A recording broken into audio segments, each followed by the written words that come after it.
जैसा कि आप जानते हैं कि बिहार में भरत तिवारी का जो इनकाउंटर का मामला है वो तूल पकड़ता जा रहा है और इसको लेकर कर पक्ष और विपक्ष के अपने अपने राय हैं। एक दूसरे के ऊपर दोष का प्रत्यारोपण जो है वो तो चल ही रहा है ना। वो कहता है ना कि बिहार में अगर कोई क्राइम होता है तो वो किसी इंडिविजुअल यानी कि व्यक्ति के खिलाफ नहीं होता बल्कि जाति के खिलाफ होता है।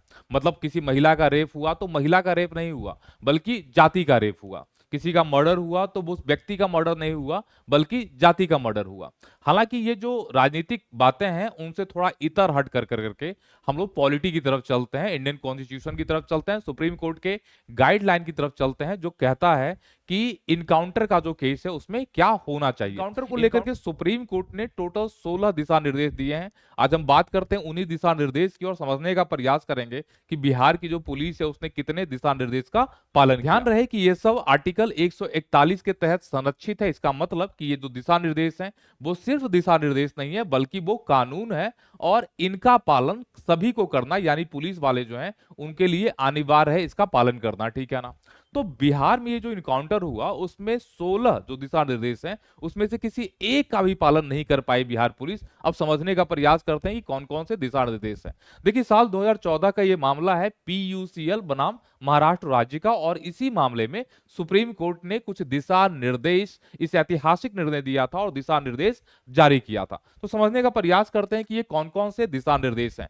सबसे पहले केस की पृष्ठभूमि को समझते हैं हम लोग। केस की पृष्ठभूमि को समझिए तो ये People's Union of Civil Liberty का ये केस है।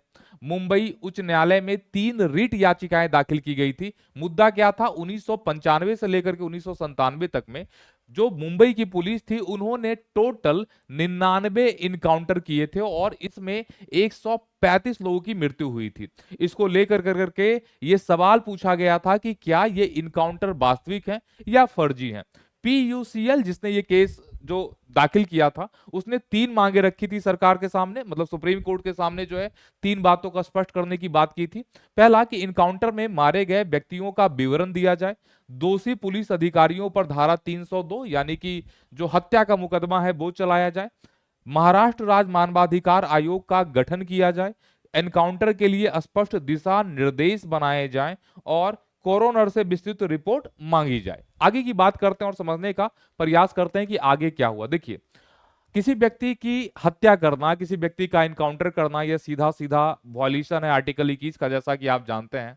संवैधानिक आधार अगर तो देखें किसी के लाइफ का तो ये कहता है कि आपको पता है कि आर्टिकल 21 जो है वो जीवन और व्यक्तिगत स्वतंत्रता का अधिकार देता है। आर्टिकल 21 प्रत्येक व्यक्ति को मानवीय गरिमा के साथ जीवन जीने का अधिकार देता है। ये बात तो हम सब जानते ही जानते हैं और राज्य भी इन अधिकारों का उल्लंघन नहीं कर सकता।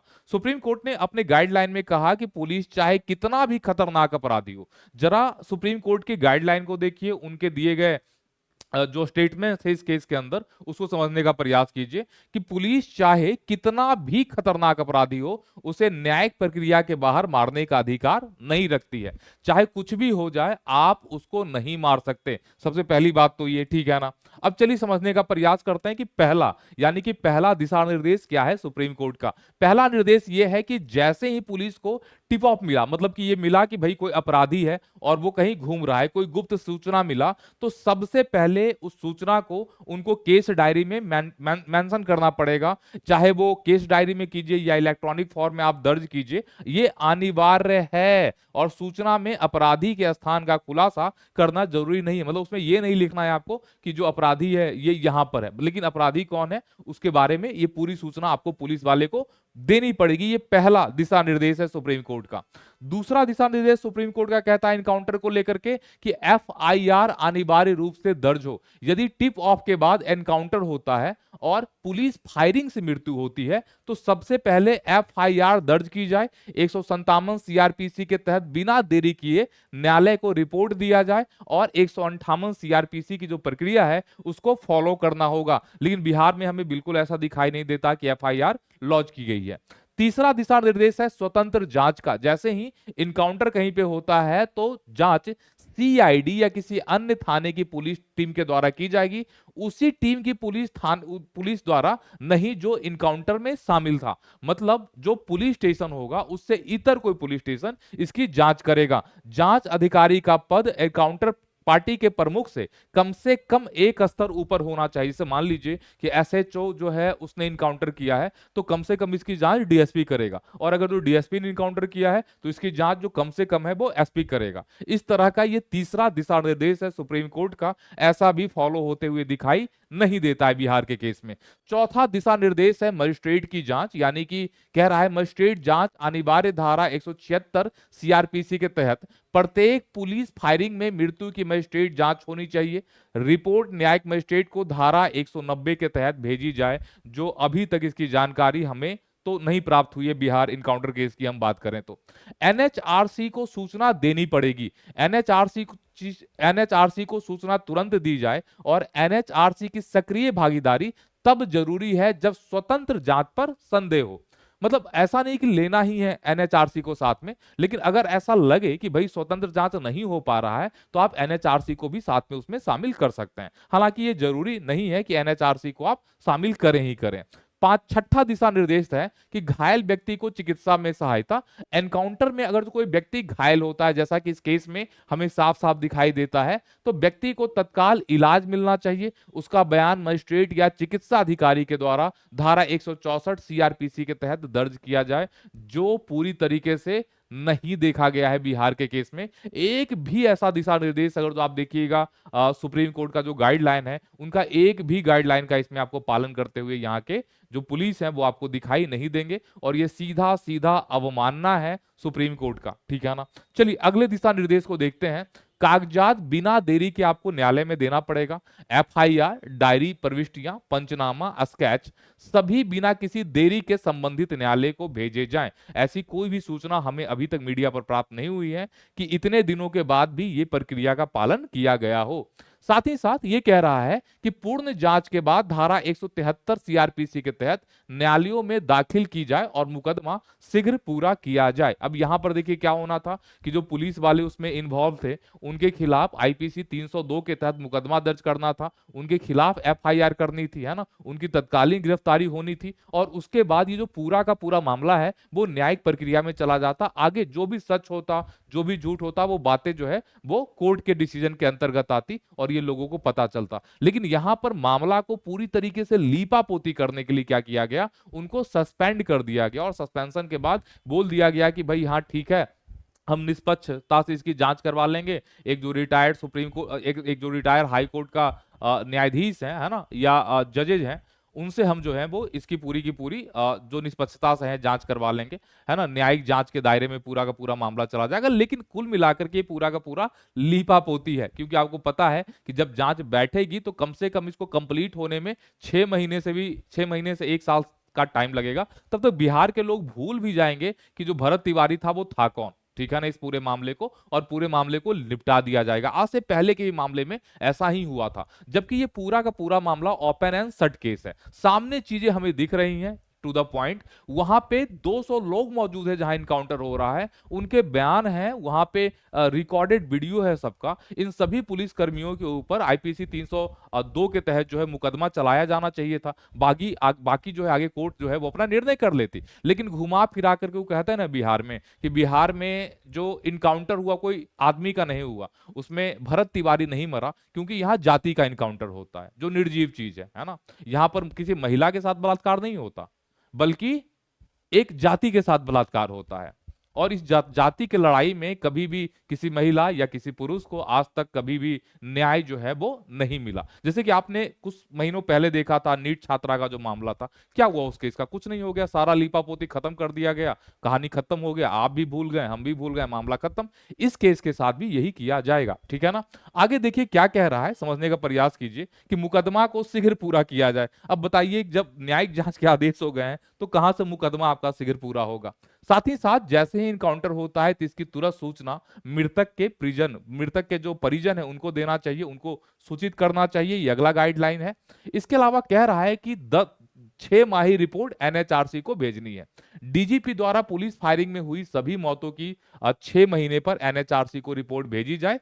15 जनवरी और 15 जुलाई को रिपोर्ट में ये जो डेट है वो शामिल हो। इनके बीच में जो भी मतलब हिंसा हुई है वो आपको शामिल करना पड़ेगा, जिसमें घटना की तारीख और स्थान, थाना और जिला, मृत्यु के हालात क्या थे, जैसे आत्मरक्षा में जो है वो पुलिस ने गोली चलाई थी। अब मैच जमावड़े में दमन, मतलब मान लीजिए कि कुछ लोग जो है वो स्लोगन लगा रहे हैं या आंदोलन कर रहे हैं, पुलिस ने फायरिंग की, और या मान लीजिए कि पुलिस ने गलती से लाठीचार्ज किया और लाठीचार्ज में किसी व्यक्ति की मौत हो गई, वो हो गया, या गिरफ्तारी के दौरान मौत हुआ है, कि कोई भी मामला हो। मजिस्ट्रेट जांच का इन मामलों में क्या निष्कर्ष निकला था, ये सारी रिपोर्ट एनएचआरसी को देना पड़ेगा। दोषी अधिकारी के ऊपर ये कार्रवाई की बात करता है। यदि जांच में आईपीसी के तहत अपराध साबित हो तो संबंधित अधिकारी के विरुद्ध विभागीय कार्रवाई शुरू हो। लेकिन बिहार में अभी तक विभागीय कार्रवाई शुरू नहीं हुई है। बहुत सारे लोग इस गलतफहमी में हैं कि बिहार सरकार ने जो अधिकारी, जो लोग उसमें इन्वॉल्व थे इनकाउंटर में, उनको सस्पेंड किया है। ऐसा बिल्कुल भी नहीं है। उन्हें इनकाउंटर के लिए सस्पेंड नहीं किया गया है, बल्कि उसके एक दिन पहले जब पुलिस वहां गई थी और जब वो हथियार पुलिस को दिखा रहा था, तो उसमें लापरवाही के कारण उनको जो है वो सस्पेंड किया गया है। अभी तक जो है उनके ऊपर कोई आंच नहीं आई है, ठीक है ना। उसे तुरंत निलंबित किया जाए, ठीक है ना, ऐसा भी हमें देखने को नहीं मिला है ना। इसके अलावा मुआवजा की बात कर रहा है। ये कहता है इसका 12वां दिशा निर्देश कि धारा 357 ए सीआरपीसी के तहत मुआवजा योजना लागू किया जाए। अब मुआवजा डिपेंड करता है कि गवर्नमेंट कितना देती है। 13वां दिशा निर्देश देते हैं पुलिस अधिकारी का हथियार जमा कराया जाएगा, ताकि इससे पता चल सके कि गोली किसने चलाई थी, है ना। इसके साथ ही जैसे बिहार के मामले में पुलिस ये कह रही है कि सामने वाले शख्स ने भी गोली चलाई, तो उसका भी हथियार आपको जमा करना पड़ेगा, ताकि उससे पता लग सके कि हथियार गोली चलाई गई थी या नहीं चलाई गई थी। ये सारी बातें जो है वो बैलिस्टिक टेस्ट होता है, फॉरेंसिक टेस्ट होता है, उसमें ये सारे मामले जो है वो निकल के सामने आते हैं। पर ऐसा कुछ दिख नहीं रहा है। एनकाउंटर में शामिल पुलिस कर्मियों को अपने हथियार जांच के लिए जमा कराना पड़ेगा, अनुच्छेद 20 के अधीन। इसके अलावा 14वां कह रहा है पुलिस परिवार वालों को सहायता देगी। पुलिस कर्मी के परिवार को सूचना दी जाए, यदि वकील या काउंसलिंग की जरूरत हो तो उपलब्ध कराई जाए। ये कह रही है कि देखिए पुलिस वालों को भी, यहां पर दो पक्ष है, एक मान लीजिए भरत तिवारी है और दूसरा है आपके पुलिस वाले लोग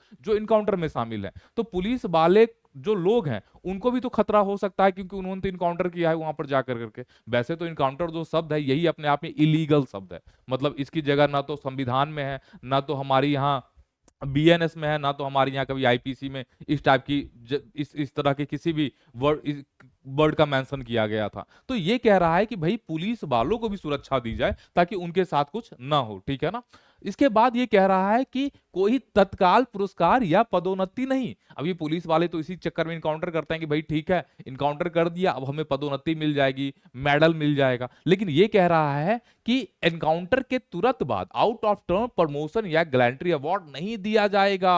अब यहां पर आपको स्टेटमेंट बहुत ध्यान रखना पड़ेगा जीतन राम मांझी वाला, जो ये कह रहे हैं कि हाँ अच्छा किया मार दिया, है ना, उनके साथ ऐसा ही करना चाहिए।